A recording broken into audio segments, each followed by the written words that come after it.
In today's video, I'm going to teach you how to crop and zoom in Premiere Pro.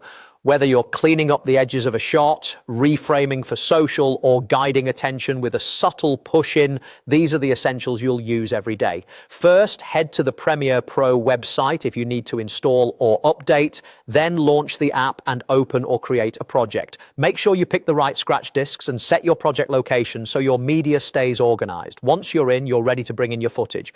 Import your file using whatever feels fastest. You can go to File Import, double-click the project panel, or simply drag a clip from your desktop straight into the project panel. To start editing, drag the clip onto the new item icon to build a sequence that matches your footage, or drop it onto an existing timeline if you already have one. If your clip doesn't fill the frame, don't worry, we'll handle that as we crop and zoom. Now, for cropping, with your clip selected, open the effects panel, search for crop, and drag the crop effect onto the clip. In the effect controls panel, you'll see left, right, top, and bottom. Depending on your version, these controls may appear in the properties panel, or you can use the classic crop effect from the effects panel. They behave the same way. Increase these percentages to trim the edges precisely. If you prefer doing it visually, click the clip in the program monitor and adjust the on-screen handles. It's a quick way to frame without guessing numbers.